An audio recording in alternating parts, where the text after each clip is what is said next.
Great. Well, good afternoon, everyone. Thank you so much for coming. To students, faculty, academics from all over Oxford, members of the public. Welcome to all of you online as well to this fourth session of the Oxford Programme for Cyber and Technology Policy Speaker Series and our first expert panel. Absolutely brilliant lineup. We have a technologist, an economics and political leader, and a tech security leader of unrivaled experience and different perspectives.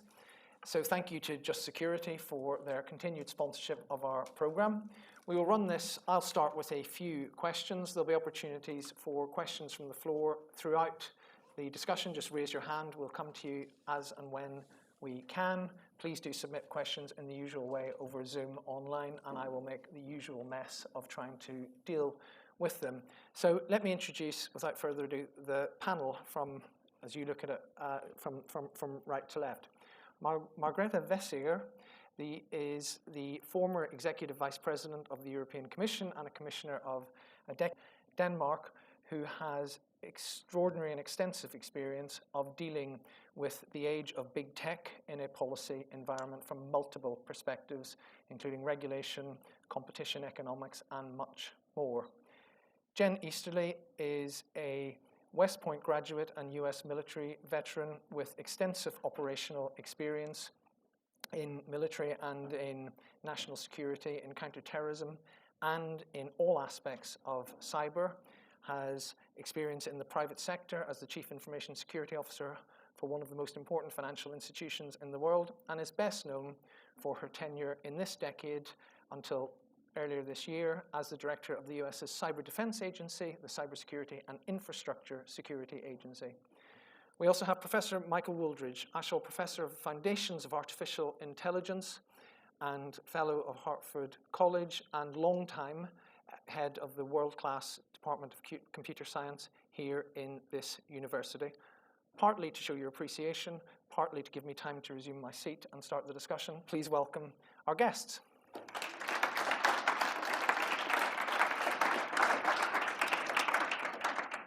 Right, let's start with the technology. Mike, I'm going to ask you to set the scene.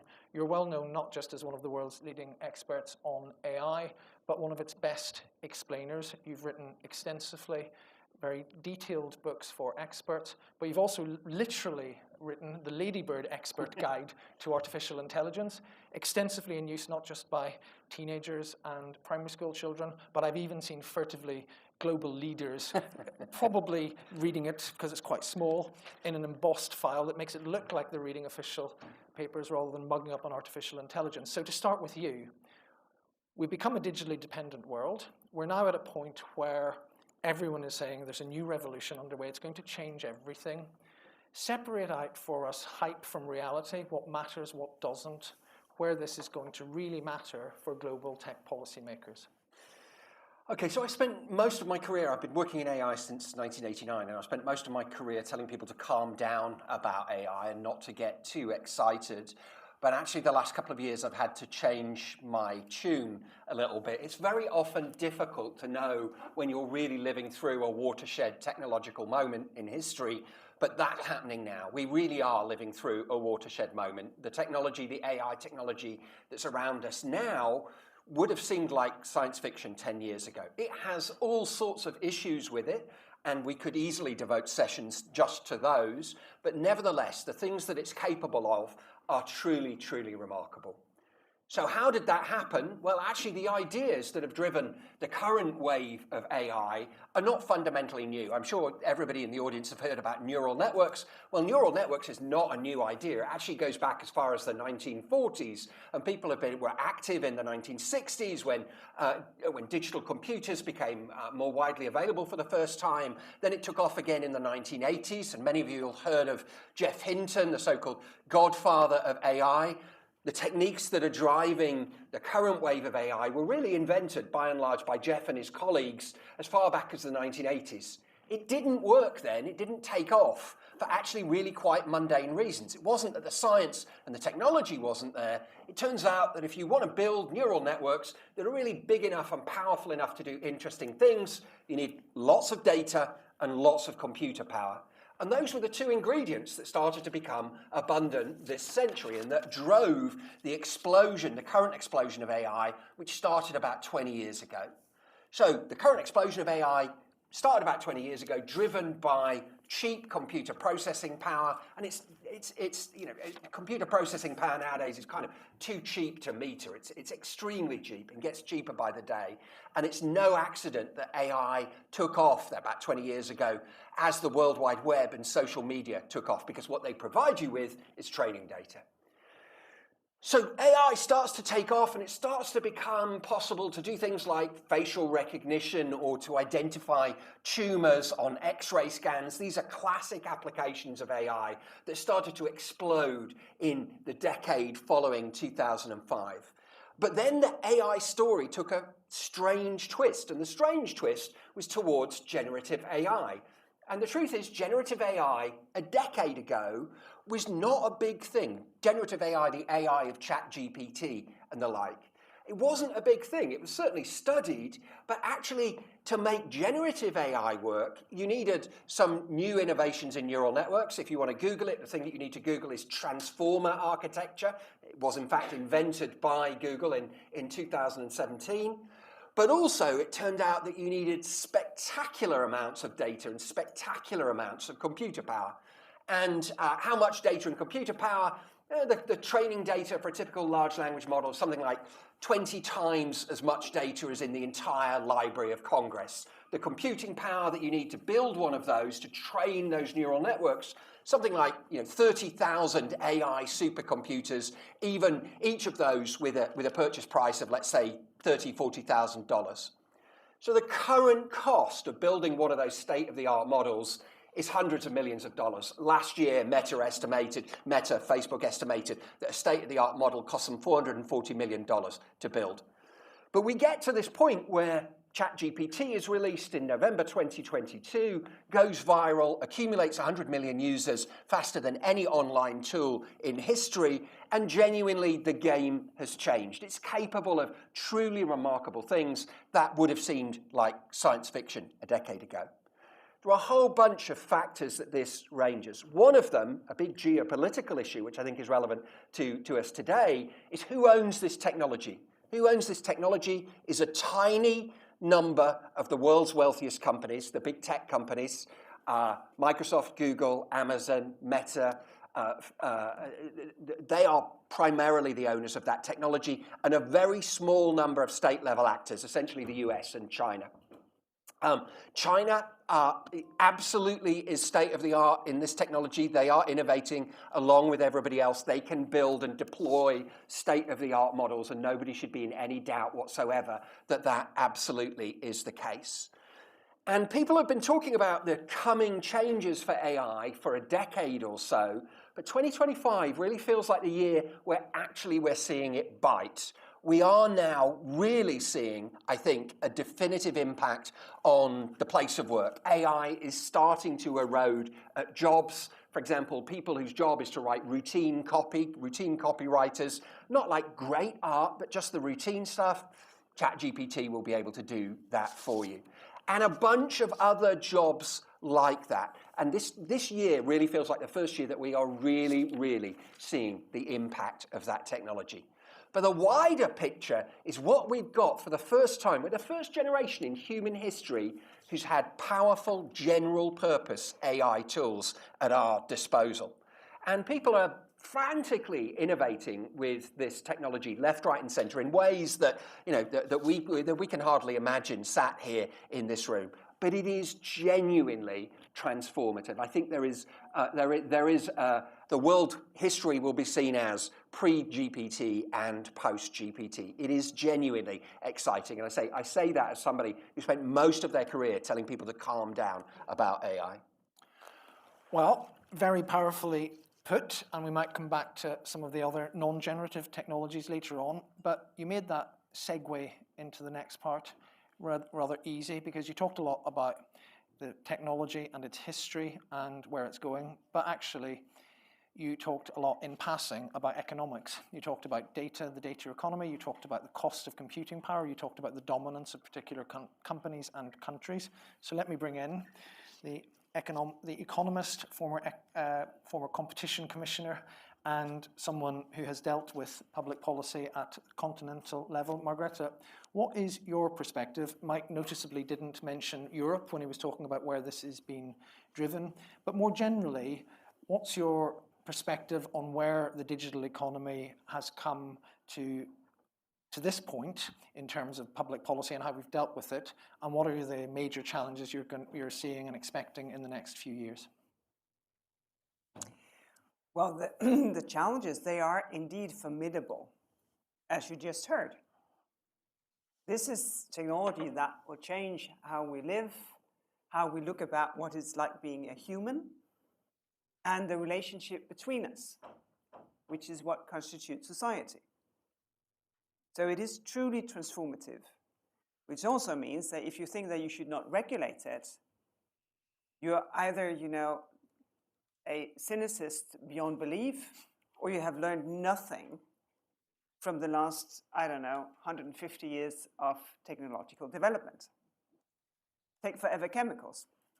I've been very careful. I have 7 forever chemicals in my body. They will never go away. And you probably have even more, because nobody really cared when these chemicals, they were invented because they were practical and people just shrugged their shoulders. But the chemical industry was truly transformative for so many things. Now we are in a moment where we have technology which is truly transformative. If we have learned nothing of the previous industrial revolutions about the harm that it can do, if we do not regulate well, then we have asked for it. And what is it that we have asked for? Well, we will have asked for really different societies. Because of AI being owned by very few companies these days, obviously a very high risk that the value that is being created will drift up to the very few based on the many of us. And that is why it's a good thing to regulate. Because the way that these technology can be used can take the existing prejudice and existing inequalities of our societies, and it will set them in bits and bytes. And we will not be able to change it again. And this is why you have now within the European Union a rule book when it comes to everything digital. From the very fundamental, you own your data. Next thing, if you create something, you hold the copyright. It's yours. You have made it. It cannot just be taken. That data that has been procured because of taxpayers, well, they can be made publicly available for everybody to use and not just a selected few. That digital products must be safe to use, the Digital Services Act, and that you need an infrastructure of transparency in order to know if your freedom of expression is actually being honored. That you need the market to stay open, because otherwise the first movers, and they are big, and they have a lot of money, they will just close that market in front of you. And no matter how good idea you have, no investor in their right mind will put their money in you unless they can see that you have a market opening. That is what the DMA is about. These days in Europe, of course, a lot of people are scratching their head thinking, that dependency on Russia on gas, that was a bad thing, because probably that was part of the reason why we have the war in Ukraine. That dependency on China for essential minerals and rare earth may be not long-term positive. Maybe that dependency on the US for technology, should we have second thoughts? At least making sure that there would be alternatives. Because Europe cannot only be about how to regulate and make sure that technology is safe to use, that we can trust it to serve us as humans. It must also be something that we try to produce ourselves. So this is why the entire push for AI factories, making the hyperscale computing capacity available to startups, is absolutely essential. That the innovation ecosystem can actually attract capital in order to scale and be visible. That public sector use their purchasing power to ask for technology that can be trusted to respect the public ethos. You know, the AI Act doesn't touch research, innovation, very light touch when it comes to bots or recommender systems. Only when it's about you and your life would it have real effects. You know, if a government wants to use it to distribute child benefits, it needs to make sure that you actually get a child benefit if you're entitled. If it uses it in order to assess whether you can go to university or another educational institution, it needs to see you as who you are and not your color or your background or whatever it may be. So this is why we have this double push of saying we want to regulate so that technology serves people, and we want to push for innovation, and even more so these days, in order to have real choice, and also have real choice about where data is actually being stored. Because not all data is equal, and some data you would like to make sure that only the government that you trust can get access to it, which is one of the things that is becoming increasingly important. And just to end with that, before we get to the security side of it, that you understand that a society like the ones that we are creating right now, in that society, defense is a completely new thing than what it was just 10, 20 years ago. Because now we can be manipulated at a level that was never possible. We can be governed in a way that was never ever possible. And our society can break down in ways that were never ever possible because our grids, our water, our infrastructure systems, they can be disturbed from a very far distance. And that is not just in the bigger scheme of things, because the ones who digitalize the first are the criminals. If only every small business digitalized as fast. But they don't. Criminals, they digitalize the fastest. In my country, Denmark, now the prime target are small NGOs. The football club in some mid-sized town, or the church council, because someone say that they are the priest and they are stuck somewhere and they need money transferred, and very nice people, they want to transfer money if their priest is in trouble. So this is not just in the bigger scheme of things, and very dangerous things, it's everywhere, which is why regulation is the first port to call if you want to make sure that technology serves people. And that is what society is about, and that is what it should always be about, because otherwise it's not a society for human beings anymore. Thank you. And if you're okay with this and Jen's okay with this, before we move to security, if I could just ask one follow-up, because you made a very powerful case for regulation straight from the off. You said you'd have to be cynical or crazy or words to that effect not to think that this was necessary. So I can't resist asking, you had a decade of dealing with mostly US tech giants. You and your colleagues introduced a whole suite of regulations and a rule book, as you called it, across a range of issues. What lessons do you draw from that are useful from the future in terms of positively and negatively? To what extent did you feel that European sovereignty, for example, may have been limited in some way by the fact that it wasn't EU-domiciled tech? And what do you think is transferable from your experience into the challenges of the future, and what do you think might need to change at a European level as the tech evolves? So I think you can, as a legislator or a law enforcer, there is a back and forth between you and what the public thinks. It's very difficult if you're a leader and you're, 50 kilometers ahead of everybody else. You need to lead, of course, in order to change minds, but there needs to be someone who wants their mind changed. Otherwise, not going to happen. And in those 10 years when I was in the European Commission, a lot of mind changed when it came to technology, both in the US, but also within the European Union. People saw how they were being manipulated. They saw the damages of mental health. They saw addictive services. They saw dark patterns. And they said, we don't want this.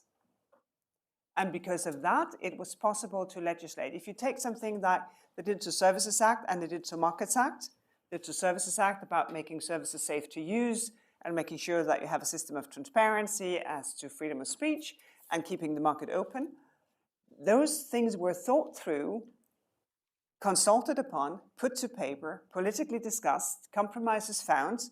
It took force, and they are being enforced in 5 years in a democratic political system that is like the speed of lightning. And I say this because then it's important what you're trying to regulate. And what we're trying to regulate in the European Union is behavior and not the bits and bytes. Because as we just heard, that would be, Sisyphus.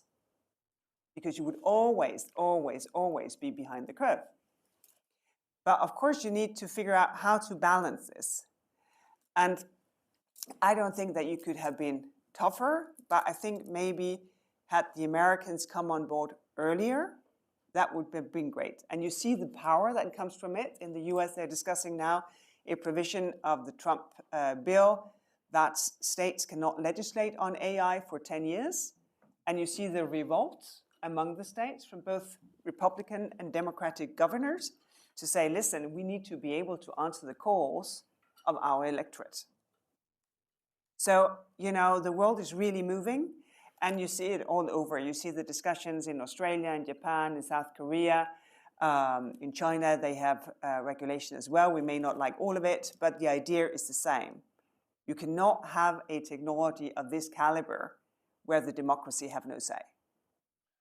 Thank you, and that's a good point to bring in both our security expert and our American. Jen, thank you for your patience.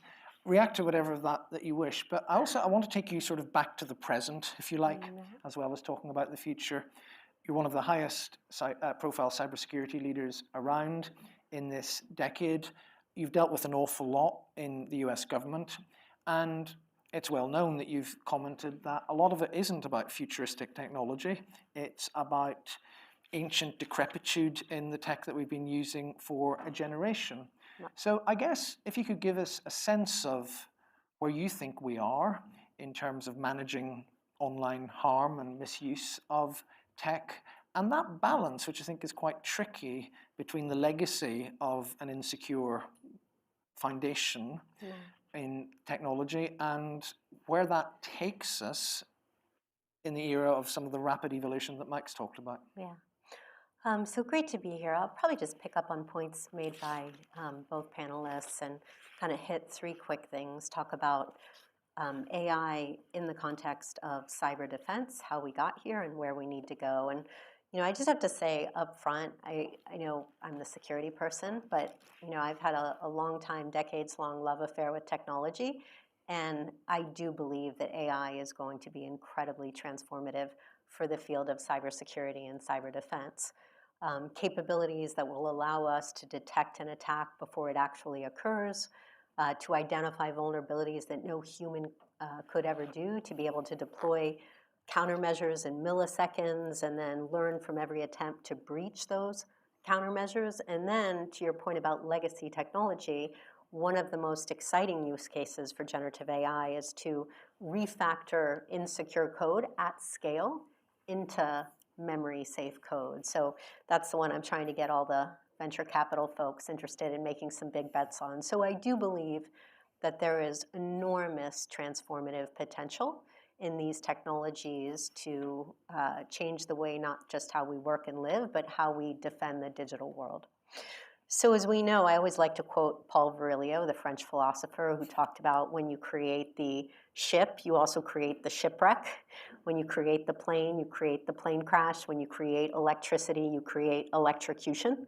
So every technology, when it's invented, also creates with it negativity. And the same thing is true with AI. The AI that can prevent an attack can perpetrate one, that can identify a vulnerability, can exploit a vulnerability, that can prevent fraud, can actually create fraud. So, as we've seen just over the past 2 years, generative AI has been used to create very sophisticated spear phishing emails to really accelerate social engineering and deepfake videos that we had to deal with during the 2024 election that really is aimed at corroding public trust.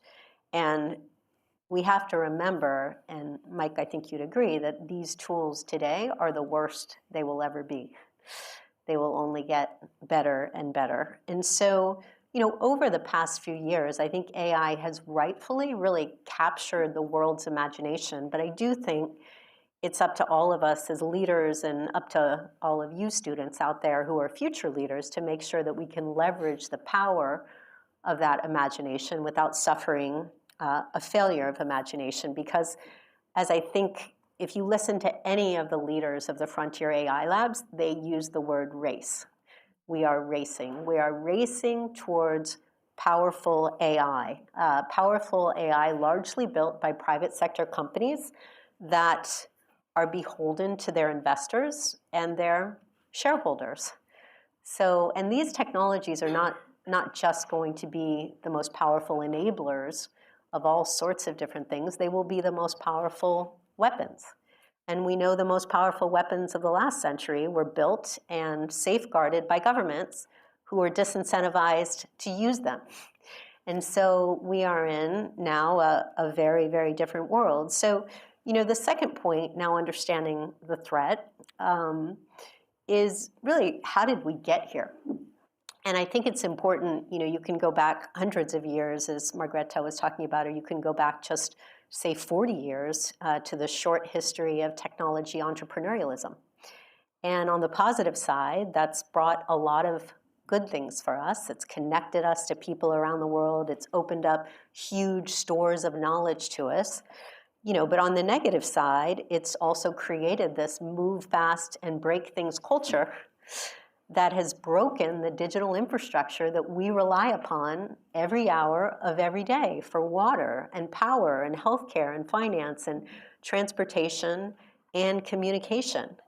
And really, it comes down to the fact that technology companies, for decades, because of misaligned economic incentives and a lack of software liability, have been allowed to develop and deliver insecure, defective, flawed software products that essentially prioritized features and speed to market and convenience and driving down cost over security, thereby requiring bolt-on security solutions and creating the entire multi-billion-dollar cybersecurity industry.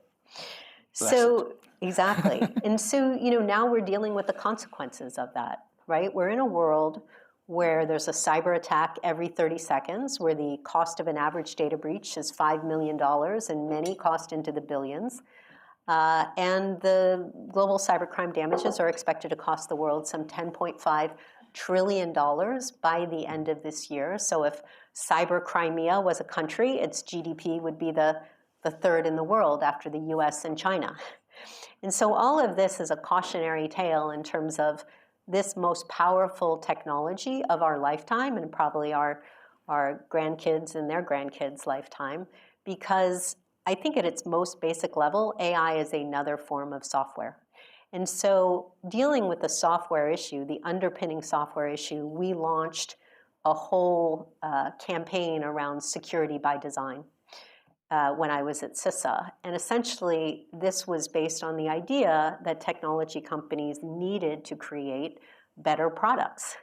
They needed to design and develop and test and deliver software specifically focused on driving down the number of exploitable flaws, and that was resistant to the most common type of cyber attacks. And we actually got a lot of traction around it. We were joined by countries from around the world and over 300 technology vendors who voluntarily signed a Secure by Design pledge that committed to driving down risk in a number of areas, whether that's enforcing two-factor authentication, removing default passwords, or removing entire classes of software vulnerabilities. Now, a lot of that, because CISA was a voluntary agency and not a regulator, that was all voluntary. But at the end of the day, it can't just be voluntary. So really going to Margareta's point, one of the things that I am most excited about and we can talk a little bit about the EU AI Act, but is the Cyber Resilience Act. Because for the first time, you will actually have global standards created that will drive security by design to deal with that misaligned economic incentive issue.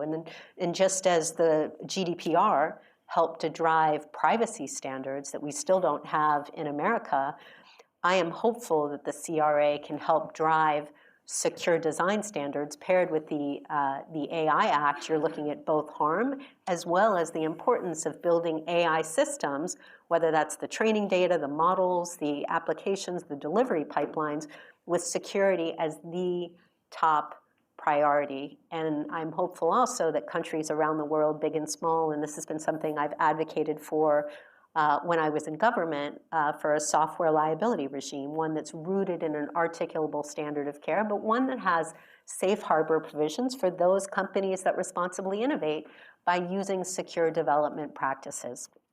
The last thing I'll say about secure by design is it's not just governments that can use regulations, but also procurement power, which is incredibly important, but also customers. Customers need to be educated to really understand both the benefits of these technologies and technologies from what we get from our software, but of course from AI. It's one of the issues that's worth talking about is sort of the black box nature of AI, because it's very hard to understand, is this technology being built to be secure? But I think it's really important that customers be educated on what we should be asking for and looking for from a security perspective. Because look, at the end of the day, these aren't just technical issues. This really comes down to fundamental values of what it means to live in a democracy. And I always love to quote Jonas Salk, the inventor of the polio vaccine, who basically said, you know, our greatest responsibility is to be good ancestors.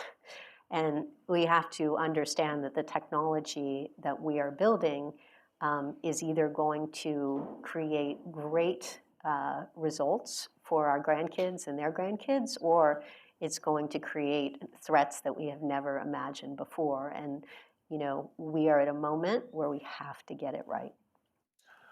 Wow. Well, we'll definitely come back to the point about liability and about the core producers of technology in the new age, but I should probably bring Mike back in at this point. And at the risk of taking us down quite a gloomy path, you mentioned that we're at a transformative moment, despite your long-time skepticism about that. You divided the world into pre and post GPT. But we're seeing now a lot more commentary about AI in warfare. We're still seeing from some of the so-called godfathers of AI warnings of existential risk. So you're now somebody who has been skeptical, but you're seized of the moment. You think it is a revolutionary moment. Are you scared in any way about where this is going as a technology expert? I'm not scared about a robot takeover. I mean, when I rank the list of things to keep me awake at night, that actually appears quite a long way down the list. I think there are very many more immediate concerns, like what's happening in Ukraine, and I can see many, many ways in which that can go horribly, horribly wrong. So I don't lose sleep about that. I think there are clearly some dangers associated with the technology. One is that this is powerful technology which gives power to bad actors as well as good actors. So I'm going to trot out my favorite story from the early days of large language models, and I'm sure some of you have heard it, but it's good, so I'm going to tell the story again. Trigger warning, this is not in good taste, but it really happened, and it's an indicator of how things can go wrong. So, summer of 2020, GPT-3 is released. That's the predecessor to ChatGPT. And it doesn't make big ripples in the world, but it's very much noticed in my world. And somebody tries the following prompt. They say, I'd like to murder my wife and get away with it. What's a foolproof way to do that? And GPT-3 comes back with, here are 5 foolproof ways in which you can murder your wife and get away with it.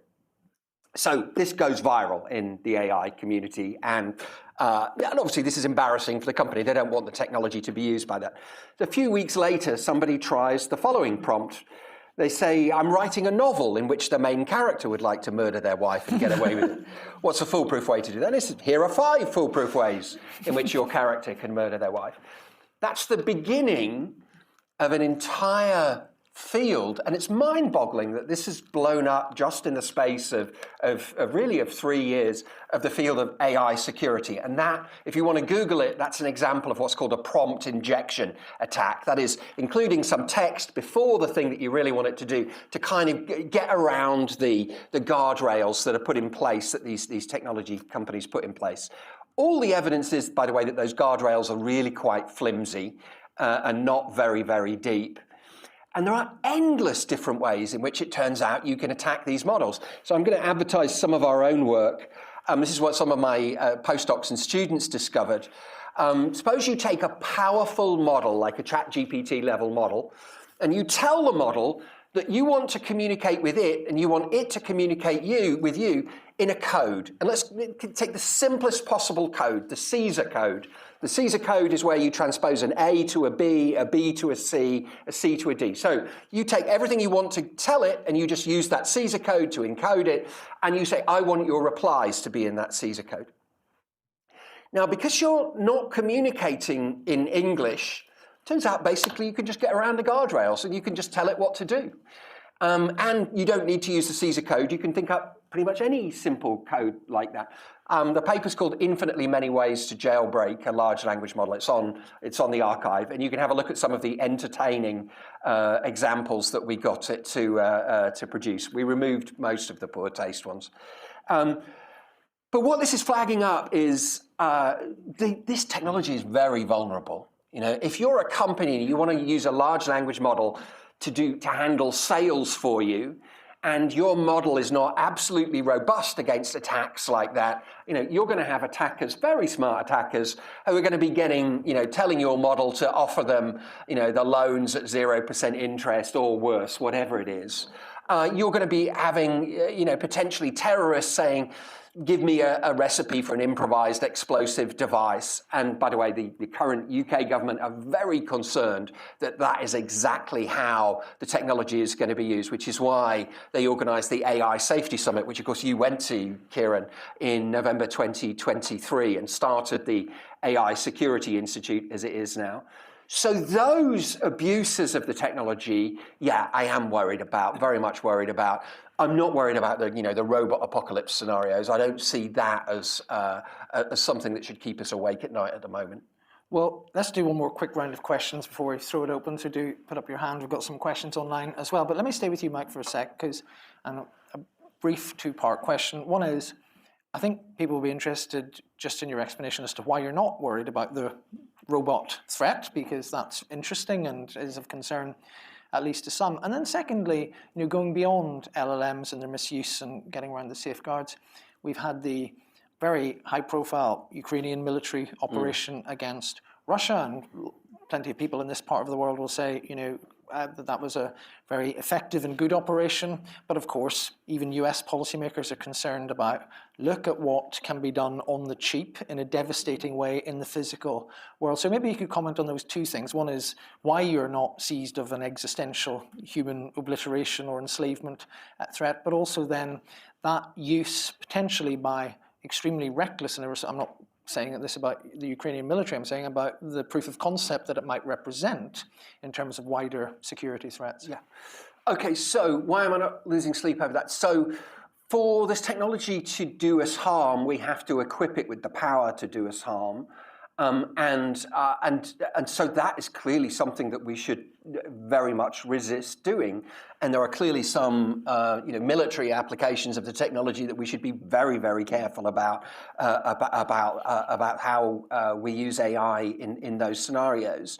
But more fundamentally, I mean, when you look at how ChatGPT works, it's kind of an algorithm which is just trying to make you happy by thinking its best guess about how to respond to your query. It's not like an agent which is doing things in the world, although agents, which happens to be my research area, is a very prominent area of activity at the moment. But I don't see I don't see a story, and nobody's ever given me a story for how we go from answering a prompt to this thing being an existential threat.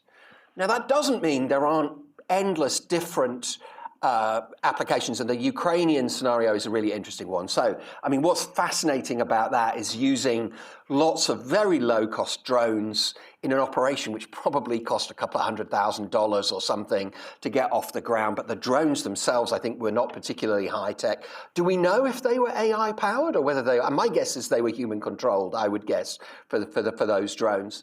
But a scenario that's been talked about in AI for a long time is the following one. Imagine those low-cost quadcopter drones, each of them equipped with a lump of explosive the size of a hand grenade, and the onboard AI on those drones is just to navigate the streets of London, look for human figures, and when it doesn't have to recognize a human figure, it doesn't have to recognize Kieran Martin or Michael Wooldridge, it just has to recognize a human figure, and when it sees one, fly down and explode. They would be cheap as chips to build. They could be built right now by one of our graduate students fairly easily. The technology is absolutely there. All it requires is the will to do it.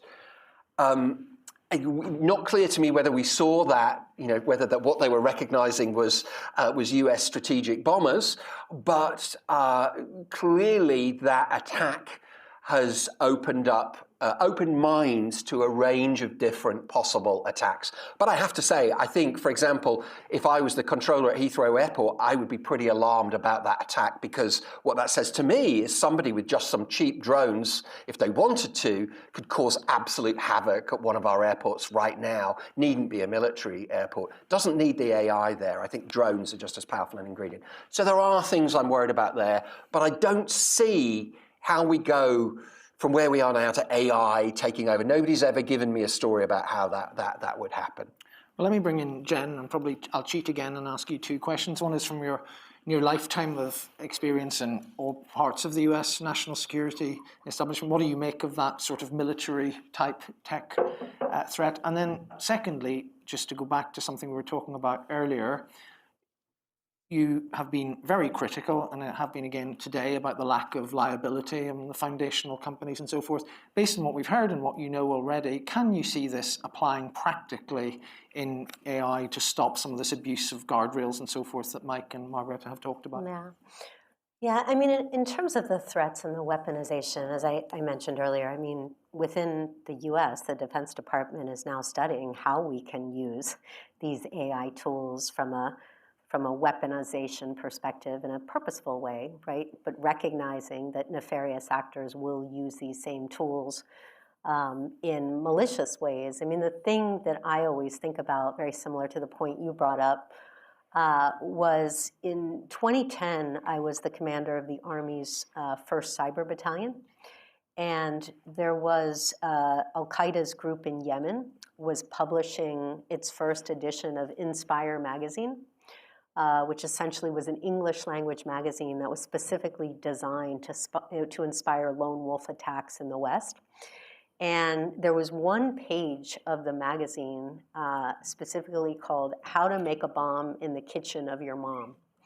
And it had ingredients you could take in your everyday kitchen to create a homemade bomb and improvised explosive devices. And we tried to figure out from a cyber perspective, was there something we could do to prevent this thing from getting out, or at least to diminish its proliferation? But this was the internet, and so the thing got published, and we sort of held our breath for days and weeks and months, and nothing happened.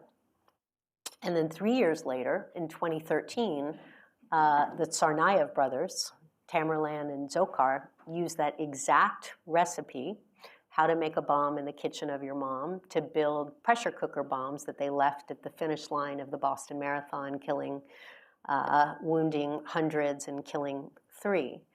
And so you think about that very, very crude one-pager, and then how AI-powered tools and AI-powered shopping lists, connected, integrated into Instacart, can create these types of weapons that will do significant damage. And you don't even need to have a very active imagination to make those links. And so It's less about the spectacular type of attacks, the Skynet or the robots, and sort of very, very damaging but easier attacks that can be accelerated and facilitated by these types of technologies. And so I think it just makes the case for why, from a policy perspective, you do need to have very clear rules and guardrails in place for how these tools are built to ensure that they meet the whatever standards of risk, but also not just from a policy perspective, but from a technical perspective. And what we used to talk about at CISA is, look, let's not treat AI as such a special case when we're talking about secure technology. This is another flavor of how we need to design this technology to be secure. And again, throughout the entire delivery pipeline. We were both at Bletchley, where Lindy Cameron and I was the director of the National Cybersecurity Center. We had collaborated on an entire advisory, actually working with the generative AI companies about what they needed to do to ensure that they were prioritizing security as they built these tools. And they themselves have asked for regulation. You could argue about whether that's disingenuous or not. But certainly Jeff Hinton has been very vociferous about his own concerns. And so I think we need to look at this again from a policy perspective and a technical perspective, because we want to make the most of these technologies. One of the things that I've enjoyed most reading is Dario Amodei, the CEO of Anthropic, wrote something called Machines of Loving Grace, which really talks about the positive aspects, in particular in his field, which is around mental health and physical health, and there's some economics in there as well. But we do want to figure out how to use these tools in a very positive way, but we need to learn from decades and decades of failing to put any sort of guardrails on technology and software and get ahead of preventing this powerful technology from being weaponized for very malicious and nefarious purposes. And for you, Margrethe, before we open it up to questions, security of European nations is being talked about to an extent unprecedented in our lifetimes. And I wanted to ask you, as well as responding to anything that you find of interest or would like to challenge or add to, what do you think the implications of these types of trends are for European security, not just in terms of hard power external threats, but also there's been a lot of talk about tech and democracy, the internal stability of society, and what do you think the implications for European policymakers are in this space? Well, first and foremost, I don't see any need for AI to develop legs, because humans have legs already. You just need AI to hire a number of humans, and then you can create havoc. That is what is happening already. The example of the one-pager is a very good example. Here you had a bad actor behind it, very simple technology, just the internet, and you have somebody with legs who uses that recipe to create havoc. So remains to be seen if it can be prevented that AI will start recruiting some people to act against other people. You don't need the legs of the robotics to go anywhere. You just need humans who are, being recruited to do something really, really bad. And we see already how people can be manipulated online. And it's just another step that is being an AI bot that is manipulating you to do something that you really, really, really would never have imagined that you would want to do. You probably saw the release latest talking about Anthropic. They released data about their security tests. They were testing Claude in a sort of a business environment. So Claude was the AI of a certain business. So Claude knew everything of the emails. And there was an email also suggesting that the engineer responsible for Claude was having an affair. And sort of the setup is that the engineer is going to replace Claude with another AI agent. Claude doesn't like this idea. So it ends up threatening the engineer to expose his affair. Which is, I think, who wouldn't think about that? Well, you wouldn't imagine a machine to think about that, but the machine thought about that. So this is what Anthropic is telling us about their security testing. Do you think that the others who do not tell us that they don't have that and their AI is secure? It's a subtle guess on my side. I don't know. Probably they have exactly the same thing. And maybe even worse. We just do not know. And then they set up the guardrails. And if you think that guardrails cannot be circumvented, then I think you should try again. Because of course they can be circumvented. And this is why, again, it is really important to figure out what do we want to make of this technology and how to make the best of it. Because it's here, it is not going to go away. It's not a technology that will be forgotten. But the risk is, of course, even when we get to these very bad things that we're talking about now, that some sectors will be forgotten. The sector of novelists, the sectors of singer-songwriters, the sector of filmmakers, the sectors of that hold all that lovely copyright that the AI companies have put on their wish list to completely violate in order to train their machines. And this is why when we talk about the extreme security, and I think we're in very, very safe hands with Jen and Michael on this, even before we get there, there are so many implications of how it's trained, what data that is being used, how we see jobs, how we see humans in the future, that we both need to discuss culturally, but we also need to ask of politicians to deal with within a legal framework. Because otherwise, society will change, and it will be, in inverted commas, very, very late for politicians actually to get in. So this is why getting started is absolutely important. I don't think the AI Act is the most beautiful piece of legislation ever. But it's a much better start than in most other jurisdictions because they have nothing. Well, and at least you didn't call it the Big Beautiful AI Act or something else. I'll throw it open, and whilst I'm looking for hands, I'll give the panelists warning that when we finish, and we will finish before 4:30, if not before, I will ask you a final quick-fire question. So I'll say it now so you can get thinking about it, about for a School of Government, if there's one positive policy measure you'd encourage or activity that you would encourage global policymakers to think of to improve this. But yeah, first question here. There's a microphone on its way. We've got loads of questions. So maybe we'll take two together. Thank you very much. Is it working? Julian Darley. There's a really fundamental problem underlying these issues for, I think, everywhere except the US and China, and is that we don't have frontier models. And I think this is far more of a problem than anybody's taking seriously. You think about unions begging the big corporations to be nice to them. They nearly always get kicked around. And I think the same thing is going to happen, particularly in Europe. Europe has absolutely no muscle on this because it has no frontier LLMs. Okay, Mistral and a little bit in Germany, but it's really nothing compared to the Chinese and the Americans. And yet now, surely with the example of DeepSeek and our universities, there's thousands, tens of thousands of PhD candidates all working away on trying to make compute cheaper, training cheaper, inference and so forth.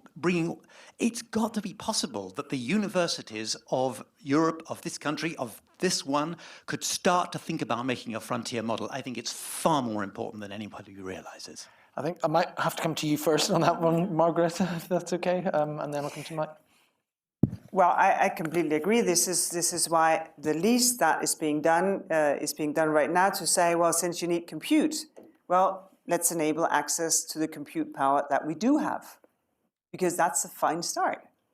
There's a lot of data available in Europe. It doesn't have to be, data that somebody else owns or that is. There's so much publicly available data that you could just get started. But you're right to say, I think the last numbers was that you had some 24 new models in the US, 16 in China, and 3 in Europe. So of course you need to speed up in order to get there. And there is a list of 4 must-master technologies and 1 running up. And those are, of course, quantum, semiconductors, biotech, AI, and space.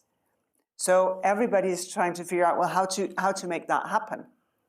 But I agree with you, because it's not lack of talented people. And it's not lack of understanding of how the technology is working. Probably it's more saying, yeah, but they invented it already and it works. So let's just be users instead of creators. And that, I think, is a wrong mindset. Mike, It went down this morning. It's been down since 7 a.m. well, let me just bring in Mike. I had to almost restrain you from jumping in, so please have your say now. No, so look, you go back 100 years, and Ernest Rutherford discovers the structure of the atom in an experiment, on a lab in his workspace. You want to do research in particle physics these days, you need CERN, you need the Large Hadron Collider. When I was a PhD student, I was in an office with half a dozen other students, and we shared a terminal between us. You could do state-of-the-art research that way. You can't do state-of-the-art research in AI that way anymore.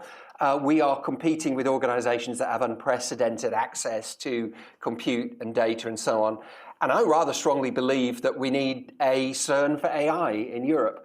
It would be cheaper than the Large Hadron Collider, and it would, frankly, add a great deal more value to the economy of Europe. I'm hoping that the UK gets to count as part of Europe for such a thing.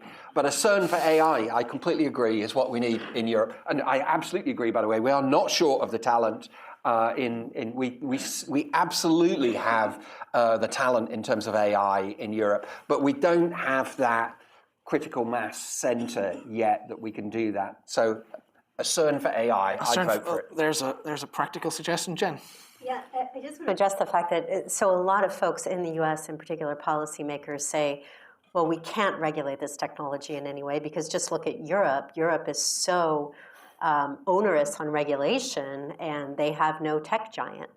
And I think it's just useful to actually dig into that argument. And a woman named Anu Bradford, who's a professor at Columbia, actually wrote a very good book on this, that said it's not necessarily about regulation. There are other important sources that need to be looked at: a fragmentary digital market, immature capital markets, punitive bankruptcy laws, some of the labor market issues, not having an immigration policy that brings in foreign talent, and not blame it all on regulation, because that's being used as a bit of a cudgel to say, well, we can't do it in the US because look at Europe.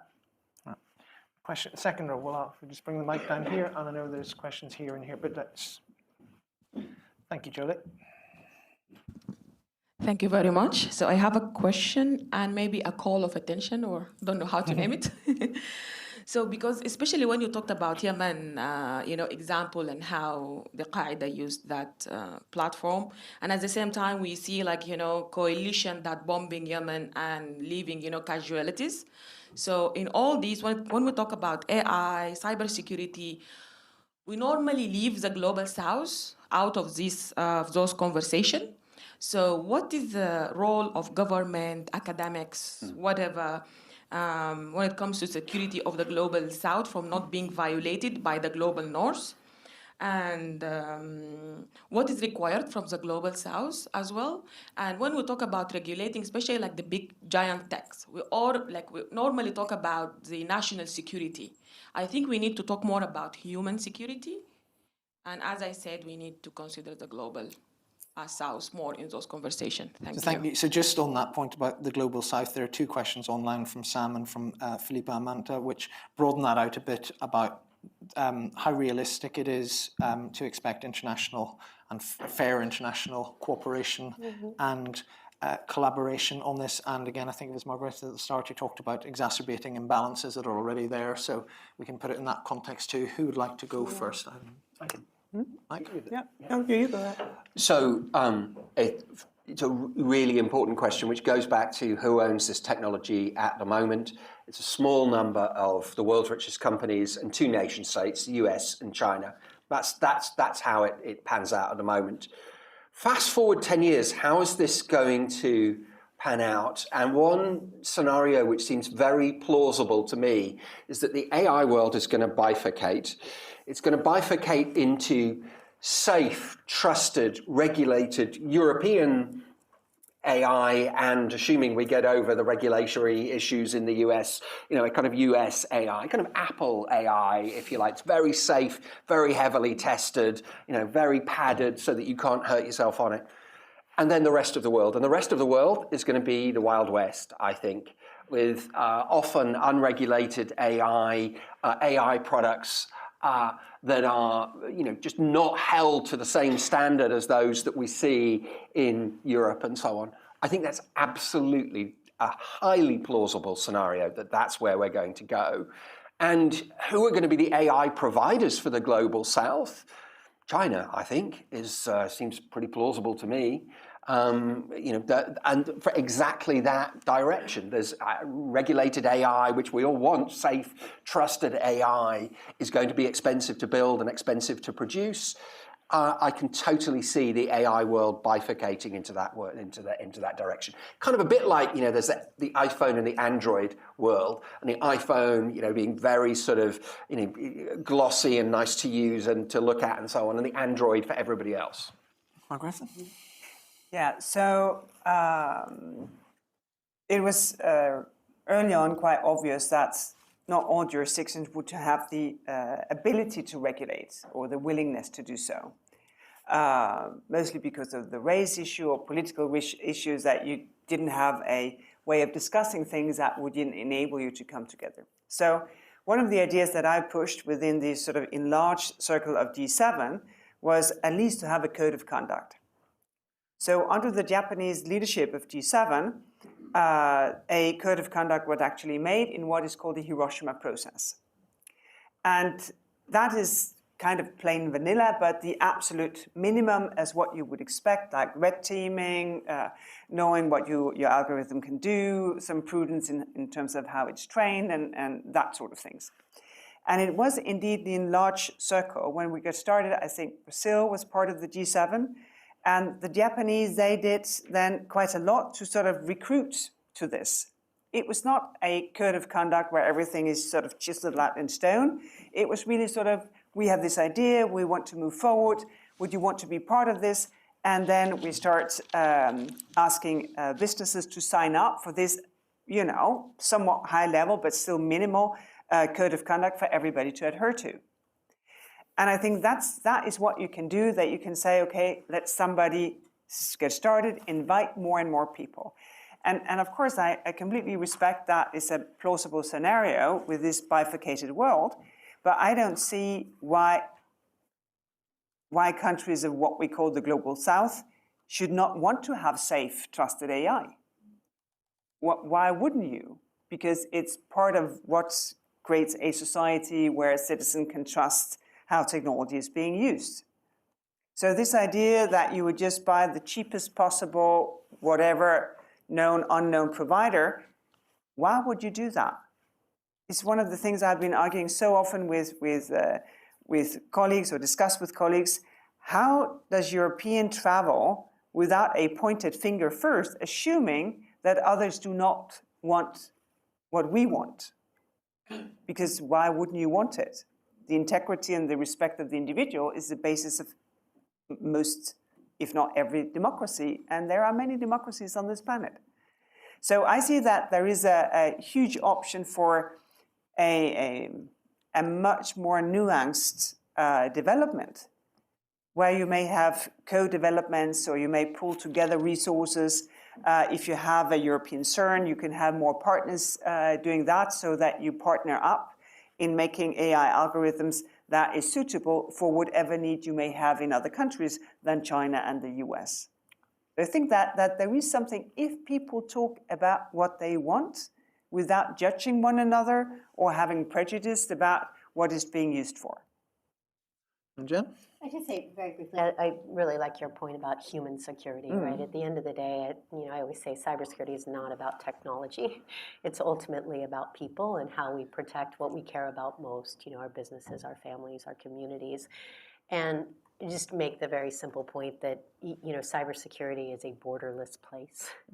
And at the end of the day, the best practices that apply in places like the US or even in China apply all over the world. So I spend a lot of time just helping to educate on the very basics, things like what does it mean to enable two-factor authentication? What does it mean to turn on automatic software updates? What's a password manager? And frankly, those basic things prevent more than 95% of cyber attacks. So just at the basic cybersecurity level, I think the education across the world, agnostic to where it comes from, is important for everybody at all levels. Well, a bit like Mike's characterization of AI at the start, the questions, both online and in the room, just bubbled away harmlessly for an hour and have now exploded. So I'll try and take two at once. So Marlon, and then right at the back, and then we'll have another set. I'll try and You codify can put him them. in ChatGPT and ask him to summarize. Thanks. My question is for Jen. You have mentioned that every 30 seconds there's a breach, and the average cost of every breach is like $5 million. So my question is, why should people care? Because we live in a society that looks at Napster as a hero, a society that idolizes Luigi for for committing a very bad crime. People that sometimes, if we hear that a big bank or a big tech company has been hacked and it has lost money, we're like, oh, that's justice. These guys make trillions off our backs without us, being involved. And if my company is hacked, that's a day off. So as I'm asking, as a politician or a policymaker, what kind of messaging can we take to the people for them to care about these things? Because it's unlike the Ralph Nader Act, where people are actually dying from car crashes, where you'd know a relative would die from a car crash. So what kind of messaging can we get to get the electorate to care? So hold that thought. There's 3 rows behind you, just right at the end. If you pass it back, and then we'll come to you in a sec. And I know there's a question here, but we'll take these 2 first. Thank you.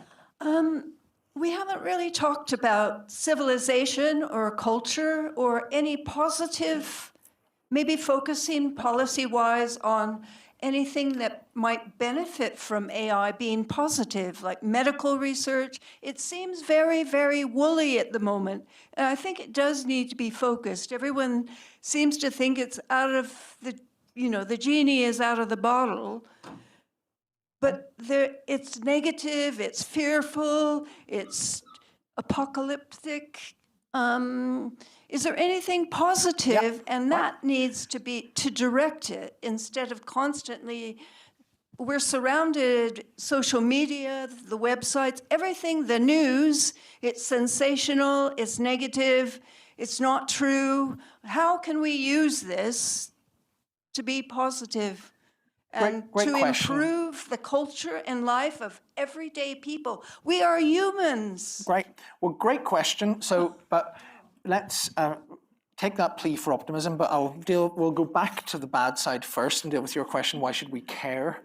And then bring in, and Jen, feel free to Wire pivot. moment. Help me, help you. Explain this. Obviously, nobody's seen that movie here, but that's okay. Look, Just the panelists. Yeah, just the panelists, exactly. Look, at the end of the day, we have fallen, I talked a little bit about this in the book, we've fallen prey to the myth of sort of software vulnerability as, an unpredictable act of nature, an inevitable act of God. And that's because the technology companies have spent billions of dollars really making that case that software vulnerabilities are just the cost of doing business in today's modern digital world. And if a company gets hacked, well, they may lose business or go bankrupt, but there are other companies out there. And if a school has to shut down and kids don't have to go to school for a couple days, well, awesome, right? And so I think we need to do a much better job of telling the story behind what the real damage is. It might not be actually patients being killed by cyber attacks, but certainly we have seen patients that have had to move, that have been diverted from hospitals, that haven't had the surgeries they need to have, the treatment that we need to have. I think the problem is it's such a massive, massive issue that we don't do a very good job of telling the story. And I think if people who have been personally affected, which people have, can help us tell that story, I think you can help move the ball a little bit. Part of the problem is with victims. We vilify victims. We name them, we shame them, we blame them, we stab the wounded, instead of actually holding vendors accountable for creating the insecure software that led to the breach. So it goes back to my earlier point. We need to be better at telling that story, and we need to not speak in nerd speak, but actually understand, to your very good point, what are the human costs behind the $10.5 trillion, behind the $5 million breach, behind the cyber attacks? Like, how is it affecting humans every day? And while you've got the floor, Jen, I know it's not something that our profession is renowned for, but do you want to do a bit of optimism about future tech? Well, I mean, I don't know if you were at the beginning. Like, I am super excited about what AI can do. I mean, Machines of Loving Grace, read that article and you'll get pumped about it. Right. You know, in terms of what it can do from a medical perspective, what it can do from a mental health perspective, but also in my own field of cybersecurity. Absolutely. You know, I've been talking all along about insecure software. If you can use generative AI to refactor legacy code, which leads to vulnerabilities being exploited and software leading to paralyzing hospitals, you know, you can actually help to solve the problem. We don't have a cybersecurity problem, we have a software quality problem. You can help to solve that problem. That's just in my little field. But for everybody here who do not use ChatGPT or Claude or one of the models on a daily basis, like, start using it. It can't be humans versus AI. It has to be humans leveraging AI to make our lives better. So, I mean, I could talk all day long. I'd sound like I'm a hype meister. But, I mean, Mike certainly can talk about it as well. Well, I'll bring you in a sec, but Margaretha, you've, as a policymaker and government leader for many years, you've dealt with the whole swathe of the problems of humanity. So what would you be optimistic about for tech in the future? Well, just as well as I think if you should be afraid of something, it would be other people. But also the hope and the optimism comes from other people. Because there's so many people who want to use new technology to fulfill their mission. It can be a mission of better health, better mental health, new communities. How can you come together? So there are immense opportunities when people use their ingenuity and say, oh, this actually enables me to do something I could not do before. Because then it's not technology driven, then it's driven by what we want as humans when it comes to our culture, our communities, what we want to achieve. The reason why we talk so much about the negative side is that the negative side are as prominent and for some as tempting as the good side. And here I think there is a responsibility on society to figure out how to prevent that from happening. And the good thing, of course, is that we keep hearing in the news about all the bad things, which means that bad things still meet the news criteria, that it's rare. Because if we started hearing about the good things, it would mean that the good things, they were rare. And the bad things were what was prevalent. So we're not in a bad state right now, which means that we can still, as societies, prevent some of the bad things from happening by having proper regulation, higher quality in software, the other things that we've been talking about. While we as humans can go crazy and try to fulfill missions that were not possible. You know, now you can look at forests from AI-enabled drones, and you can actually say something about the quality of the drones and the biodiversity before you would have no idea. And very often, we as humans, we protect what we know of. So if that is your passion, well, go ahead. And I think that is the promise, that we as humans can achieve some things that we could not achieve before. Thank you. Reasons to be cheerful from the professor of the foundations of artificial intelligence. So first, why do we talk about the negatives? Because our world is suffused with negative stories about AI. It's a huge part of culture. It goes back certainly to Mary Shelley. It probably goes back to the ancient Greeks, these sort of narratives where you build something, you bring it to life, and then it turns against you. And there are far more negative sort of stories along those lines than positive stories about AI. So they're just everywhere, and it's very natural that the conversation veers to those. Okay, so some positives. Firstly, AI in healthcare. I'm incredibly excited about AI in healthcare. I'm wearing an Apple Watch. This is more or less a first-generation Apple Watch, but it can monitor my blood sugar levels. It can do an ECG scan. I can do a whole bunch of other things I've never bothered to explore. Fast forward that 20 years, And that flow of data monitoring me eventually 24 hours a day, being fed to AI, is going to empower me to live a healthier and better lifestyle, to understand when I'm stressed, when I didn't get enough sleep, when my blood sugar levels are going bad or showing unhealthy trajectories. I'm going to be living a much more healthy life as a consequence. And that flood of data empowering the NHS in ways that we can barely imagine right now. AI is accelerating science. It's mind-boggling what's happening in AI in science. So some of you will have seen this, but I think some of you won't. We've got the first fully authenticated cases now of AI-generated science being accepted in serious peer-reviewed scientific venues. That is AI generating the hypotheses, the scientific hypotheses, designing the experiments to testing them, running the experiments, writing the experiments up, reviewing itself, and then iterating that process until you've got a complete scientific paper, which then goes into peer review and is accepted. It came out, by the way, of an Oxford lab. How sad. Science is going to accelerate. That means we're going to get drugs for diseases and so on that are going to be discovered in very, very, very short order. The whole process will accelerate. There are certainly some downsides to that. I can see those, but it's going to be completely transformative. Okay. And those are positives. Let me take one question. There's a question the gentleman's been waiting very patiently. Thank you. Thanks so much for sharing your information with us all. Very quickly, I'm ex-army. I've just left. I've been in 2 deployed theatres, and I was a recipient of 2 cyber attacks. The first was a deep fake, and then the second was spear phishing. One in Eastern Europe, one in the Balkans. That made life pretty uncomfortable. There was zero threat to the mission, and looking into this now, with the rise of quantum computing, and I understand it's quite academic at the moment, one of the biggest things they're worried about is cryptography and how it can decrypt it, and how there is now this school of thought of harvest now, decrypt later.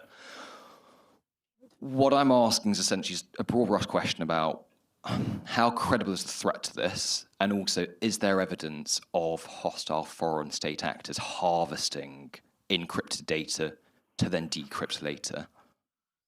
I'm coming straight to you, Jen. And Yes. feel free to Good be question. discreet about what you can share, because I know it might put you in a slightly difficult position. Yeah. Jen, you're on air. Yeah, I mean, yes, decades and decades and decades of stolen data and intellectual property, and a little bit to the earlier question, we've almost just expected that, right? My entire, and everybody who ever worked for the government, all of our pages and pages of security questionnaire and information was all stolen by the Chinese government when they hacked into the Office of Personnel Management. Some of that was encrypted, but we know that is an absolute intent and tactic, is to be able to harvest as much data as possible in the intent of being able to decrypt it when a quantum computer becomes a real thing. And so one of the things that we worked on at CISA, along with our partners at the National Security Agency and at Commerce, it was what's called NIST, the National Institute of Standards and Technology, is to move towards a transition so that we can prepare, in particular, critical infrastructure companies to be able to have quantum safe encryption. And so that transition is beginning. It will take several years to do because it's expensive and it requires big changes to infrastructure. But we had an entire effort going on about how important this is. I think the current administration actually is also focused on transition to quantum safe cryptography.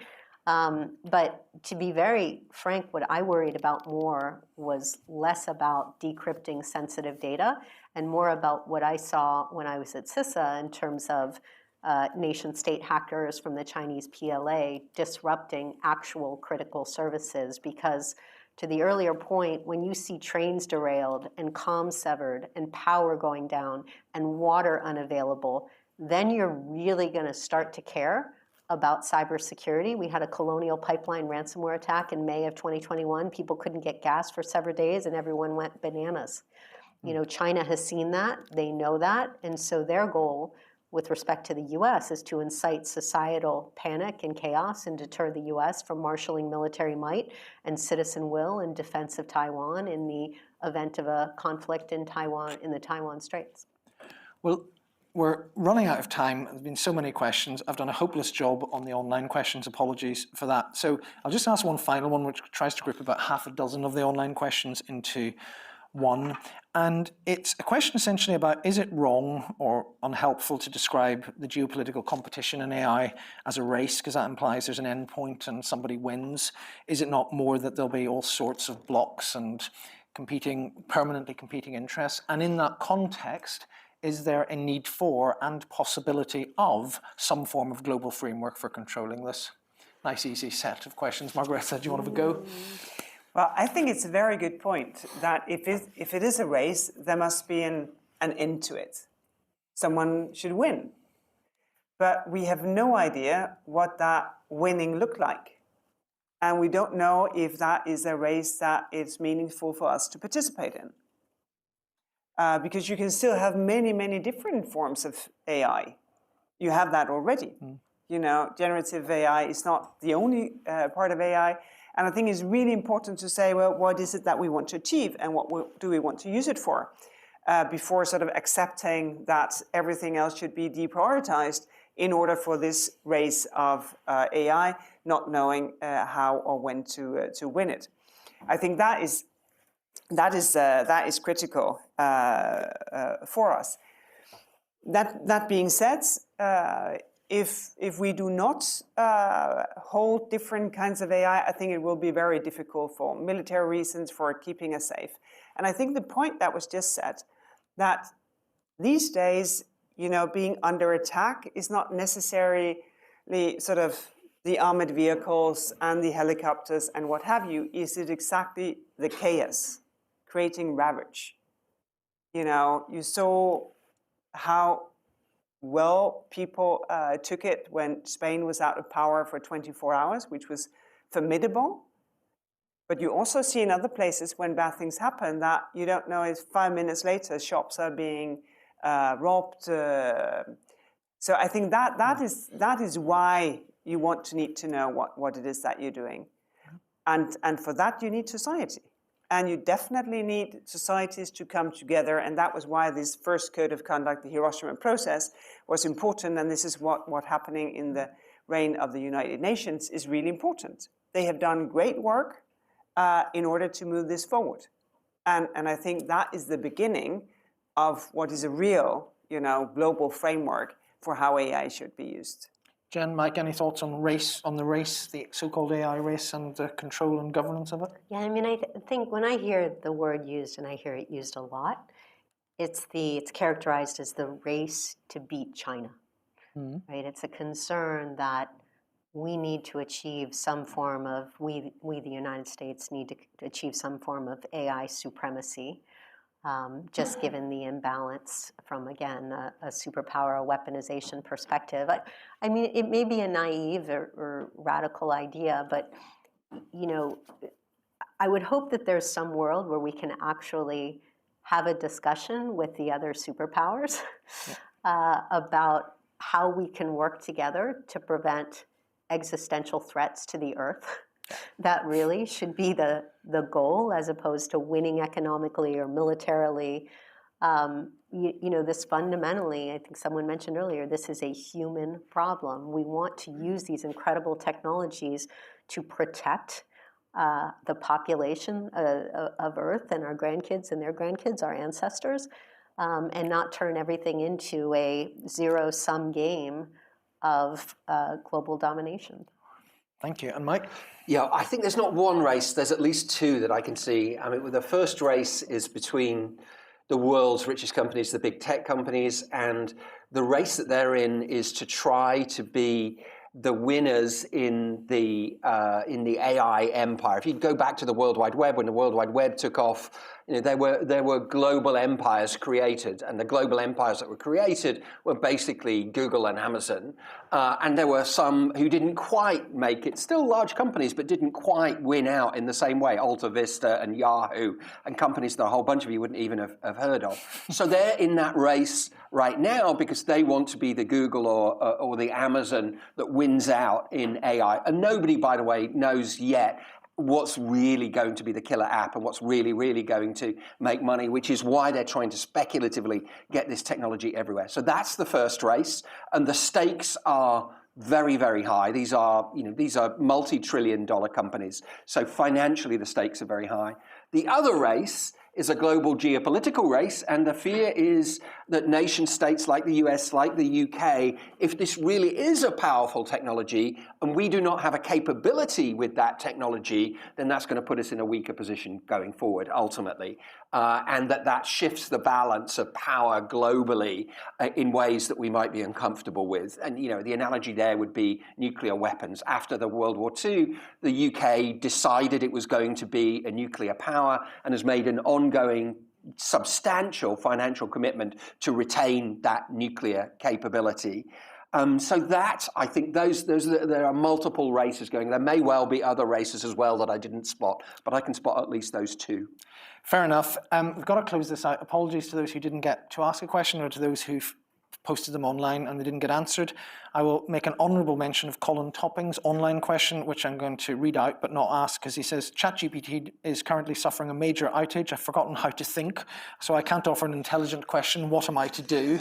Perhaps, Jen, it's your Rubik's Cube expertise that you can do in under a minute, and that will keep you mentally sharp. But I will close out. I'll start with you, Mike.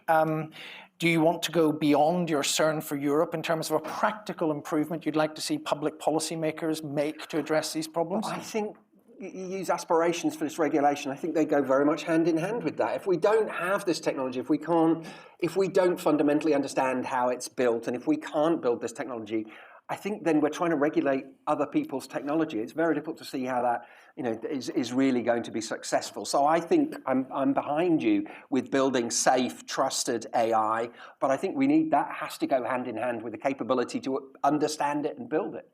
So Margareta, Mike's already taken one of your recommendations, so do you want to come up with another? Yeah, no, definitely. I think it's really important to focus when you regulate on the use cases.